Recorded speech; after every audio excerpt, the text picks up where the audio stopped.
12월 16일 목요일 삶의 기적을 일으키는 30분 예배를 시작하도록 하겠습니다. 하나님께서 오늘 우리에게 주신 말씀은 사도행전 5장 17절에서 21절까지 말씀입니다. 이 말씀 제가 봉독하도록 하겠습니다.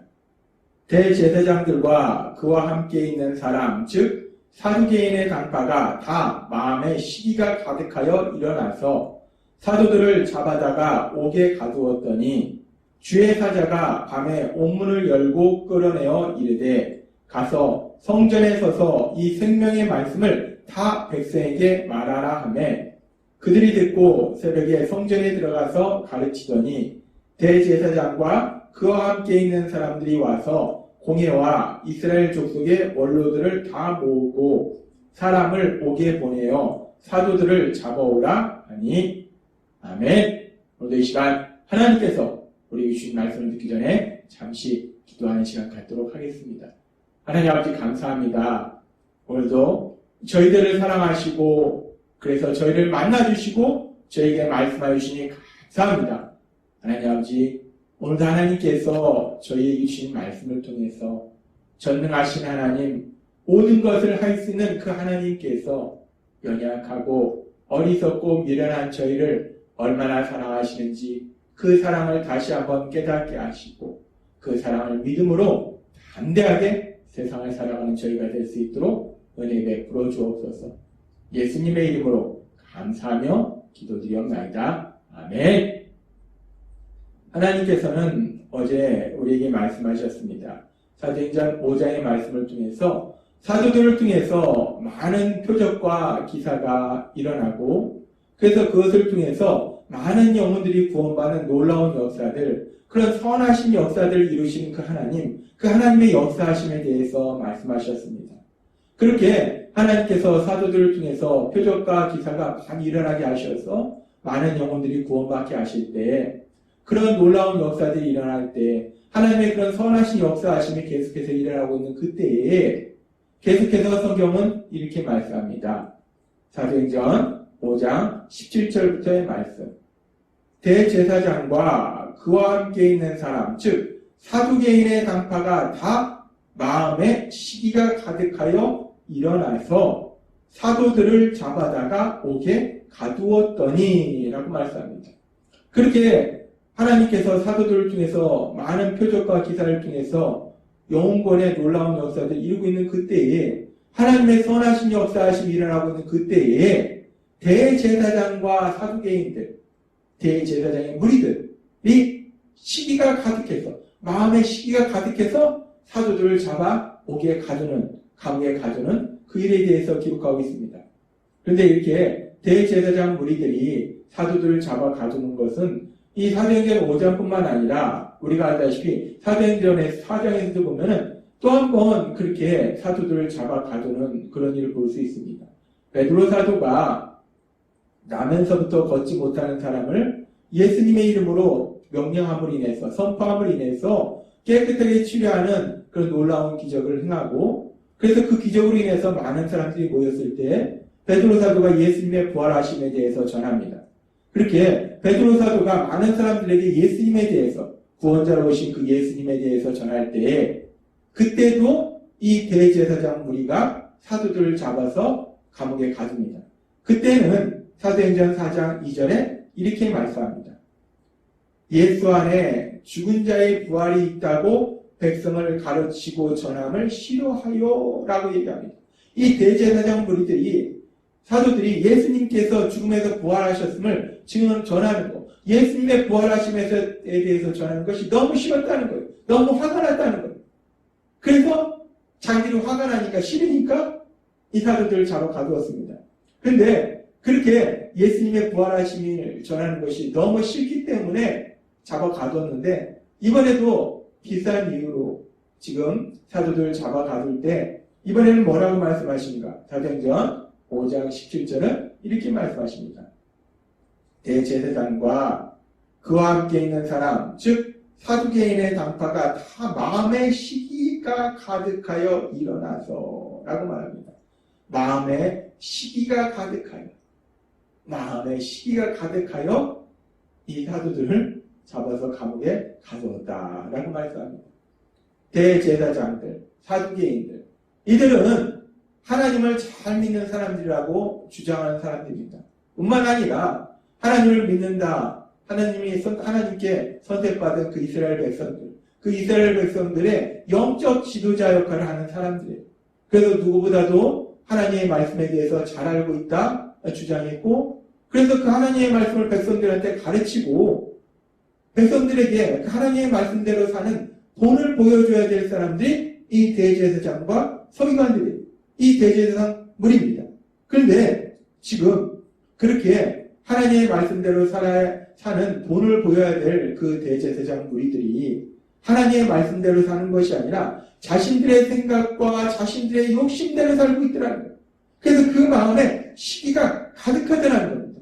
지금 이 대제사장 무리들은 사도들을 통해서 표적과 기사가 행해지고 그로 인해서 영혼권의 역사가 일어나고, 그래서 백성들이 이 사도들을 따르는 사도들이 백성들에 대한 영향력이 커져감을 보면서 자신들이 영적 지도자고 자신들의 백성들에 대한 영향력보다 사도들의 영향력이 더 커져가는 그 일을 보면서 마음에 시기가 가득한 거예요. 아니, 쟤네가 뭔데 우리보다 더 강력한 영향력을 행사하냐? 쟤네가 뭐냐? 마음에 시기가 가득한 겁니다. 지금 이들이 사도들을 잡아 가둔 것은 사도들이 하는 말이나 사역이 하나님의 말씀과 다르다거나 하나님의 뜻과 다르기 때문에 잡아서 가둔 것이 아니고, 그냥 사도들이 하는 것이 싫고, 그리고 특별히 사도들이 백성들에게 영향력이 점점 커져가는 그 모습이 시기 질투가 나더라는 겁니다. 자신들이 이스라엘 영적 지도자인데 자신들보다 더 영향력을 키워가는 그 사도들의 모습에 시기하는 마음이 들더라는 겁니다. 그래서 사도들을 잡아 가두더라는 거예요. 우리는 이런 대제사장과 사두개인들의 모습을 보면서 참 마음이 슬픕니다. 이스라엘의 영적 지도자들, 하나님의 말씀대로 살면서 하나님의 기쁨과 영광을 나타내야 될 그 영적 지도자들이 오히려 하나님의 말씀대로 사는 것이 아니라 자신들의 생각과 자신들의 욕심, 자신들의 명예와 권력을 지키려고 죄도 없는 사도들을 잡아가두는 이런 악한 그들의 모습을 보면서 참 우리가 마음 한편이 슬퍼요. 그러면서 그렇게 사도들이 이 악한 이 대제사장 무리에 의해서 감옥에 갇히게 되는데, 이 악한 대제사장 무리들이 사도들을 잡아서 감옥에 가두는데 성경은 계속해서 이렇게 말씀합니다. 사도행전 5장 19절 말씀. 주의 사자가 밤에 옥문을 열고 끌어내어 이르되 가서 성전에 서서 이 생명의 말씀을 다 백성에게 말하라 하매 라고 말씀합니다.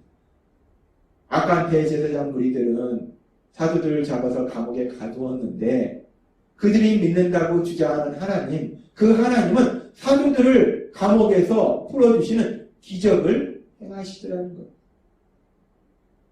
악한 대제사장 무리들과 악한 이스라엘 백성들은 구원자로 오신 예수님을 십자가에 못 박아라 소리쳐서 그 예수님을 십자가에서 죽임당하시도록 만들었는데, 하나님께서 그 예수님을 죽음에서 다시 부활시키신 것처럼, 다시 살리신 것처럼, 능력으로 살리신 것처럼 이 대제사장 무리들, 악한 대제사장 무리들이 사도들을 잡아서 감옥에 가두었는데 하나님은 능력으로 역사하셔서 그들을 감옥에서 구해 주시더라는 겁니다.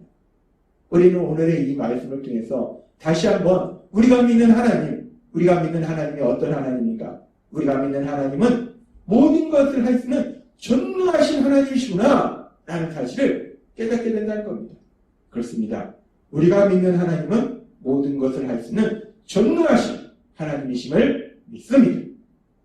그렇게 우리가 믿는 하나님이 전능하신 하나님이신데, 그러면서 우리가 여기서 이 상황을 보면서, 오늘 말씀을 보면서 우리 마음속에 한 가지 질문이 생길 수 있어요. 지금 하나님께서는 기적을 행하셔서 사도들을 감옥에서 구해주십니다. 그렇게 사도들을 감옥에서 구해주신 그 하나님, 그렇게 기적을 행하시는 그 하나님, 능력의 하나님이 그렇다면 이 악한 대제사장의 무리들, 사도들을 계속해서 감옥에 가두는 이 대제사장 무리들에게 무서운 재앙을 내리실 수 있을 텐데 왜 하나님은 그 능력으로 이 악한 대제사장 무리들에게 무서운 재앙을 내리시지 않으실까 하는 우리 안에 질문이 생길 수 있어요. 뿐만 아니라 독생자 예수님을 십자가에 못 박도록 한 이 악한 대제사장 무리들, 하나님은 그 예수님을 죽음에서 다시 살리시는 놀라운 능력을 보여주셨어요. 그렇게 예수님을 다시 살리실 수 있는 그 하나님이, 그 능력의 하나님이, 그렇다면 예수님을 십자가에 못 박도록 만든 그 악한 대제사장 무리들과 이스라엘 백성들에게 무서운 재앙을 내리실 수 있는데, 그런데 하나님은 그들에게 무서운 재앙을 내리시지 않다는 겁니다. 하나님은 능력의 하나님이십니다. 기적을 행하시는 하나님이세요. 사도들을 감옥에서 구해주신 하나님, 예수님을 죽음에서 부활시키신 하나님, 그렇게 능력의 하나님이신데 그 능력의 하나님이 왜 이 악한 대제사장 무리들을 그대로 놔두실까? 왜 이 악한 대제사장 무리들에게 능력으로 무서운 재앙을 내리시지 않는 것일까? 우리 안에 이런 질문이 생길 수 있다는 거예요.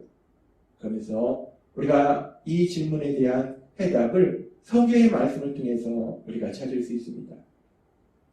성경의 말씀에 보면은 이스라엘 백성들이 하나님의 말씀대로 선한 삶을 사는 것이 아니라 악한 삶을 살고 있을 때, 그래서 이제 그들이 조금 있으면 바벨론에게 멸망당하는 그런 상황 속에 있을 때 하나님께서는 선지자 예레미야를 통해서 그런 악한 이스라엘 백성을 향해서 이렇게 말씀하십니다.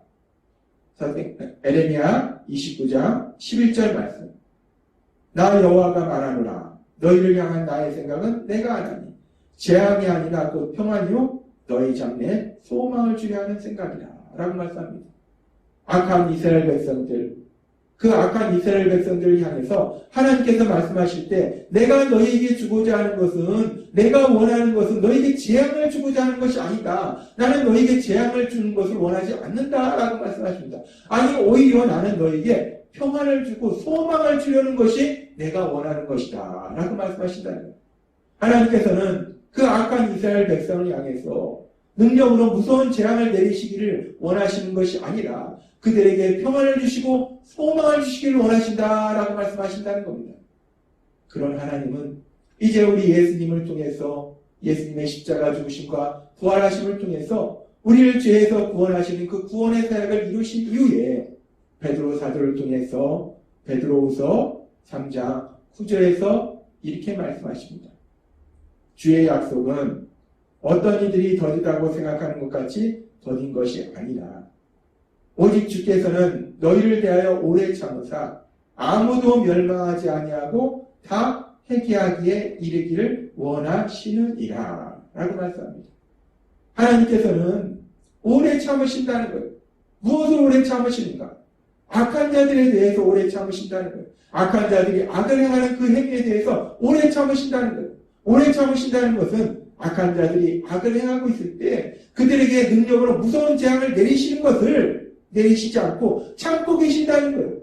왜 하나님이 참고 계시는가? 베드로후서 3장 9절의 말씀처럼 하나님은 그렇게 오래 참으셔서 모든 사람들이 회개하기를 원하신다는 거예요. 모든 사람들이 자신들의 죄를 회개하고 구원받기를 하나님은 원하신다는 겁니다. 그렇습니다. 오늘 말씀을 통해서 우리가 알 수 있는 것은 하나님은 모든 것을 할 수 있는 전능하신 하나님이시라는 거예요. 하나님은 우리 예수님을 죽음에서 다시 살리시는 능력의 하나님이시고 그 예수님은 그 예수님에 대해서 전하다가 감옥에 갇힌 사도들, 그 사도들을 감옥에서 구해주시는 능력의 하나님이시라는 거예요. 그렇게 모든 것을 할 수 있는 그 능력의 하나님, 그 능력의 하나님이 근데 이상하게도 그렇게 악을 행하는 대제사장 무리들을 그대로 두신다는 거예요. 그들에게 능력으로 무서운 재앙을 내리시지 않고 왜 그들을 그대로 두실까? 왜 무서운 재앙을 내리셔서 그들을 당장이라도 멸망받게 하고 당장이라도 그들에게 죽음을 맞이하도록 만실 수 있는데 왜 하나님께서 오래 참으실까? 하나님께서는 오늘 베드로후서 3장 9절의 말씀을 통해서 우리에게 말씀하십니다. 하나님께서 오래 참으셔서 모든 사람들이 다 회개하여 구원받기를 원하신다는 겁니다. 그렇습니다. 우리는 오늘 말씀을 통해서 악한 대제사장 무리들을 보고 또 모든 것을 할 수 있는 능력의 하나님을 보면서 오늘 말씀을 통해서 다시 한번 하나님이 우리에게 깨닫게 하시고 우리 하나님은 모든 것을 할 수 있는 능력의 하나님이신데 그 능력의 하나님은 어리석고 미련하고 죄를 짓는 우리들을 불쌍히 여기시고 사랑하신다는 거예요. 그래서 오래 참으셔서 그 모든 사람들이 멸망으로 가지 아니하고 영원한 생명을 얻도록 하나님이 주시는 그 참된 행복을 누리도록 하나님께서 기다리신다는 겁니다. 그렇습니다. 우리 하나님은 그렇게 사랑의 하나님이시라는 거예요. 오래 참으시는 그런 사랑의 하나님. 그런데 그 사랑의 하나님이 우리가 우리의 죄를 회개하고 예수님을 구주와 주님으로 믿음으로 인해서 이제 우리의 아버지가 되심을 믿습니다. 그 사랑의 하나님이 우리의 아버지시기에 우리가 그 사랑의 하나님 안에서 우리 하나님 아버지께서 주시는 참된 행복을 마음껏 누리고 아직도 그렇게 좋으신 우리 하나님을 알지 못하는 세상 사람들에게 좋으신 하나님을 전하는 귀한 삶을 사시는 여러분이 되시길 주님의 이름으로 축원합니다. 기도하겠습니다. 하나님 아버지 감사합니다. 오늘도 주신 말씀처럼 우리 하나님은 모든 것을 할 수 있는 전능하신 하나님이신데 또한 우리 하나님은 어리석고 미련한 우리 모두를 불쌍히 여기시고 사랑하는 사랑의 하나님이심을 다시 한번 기억해 하시니 감사합니다. 우리가 늘 그 사랑의 하나님 안에 거함으로 인해서 하나님이 주신 참된 행복을 누리며 그 좋으신 하나님을 세상 가운데 전하는 귀한 삶을 살아가는 저희 모두가 될 수 있도록 은혜 베풀어 주옵소서. 예수님의 이름으로 감사하며 기도드리옵나이다. 아멘. 이 시간도 하나님께서 우리 주신 말씀을 묵상하면서 조용히 기도하는 시간 갖도록 하겠습니다.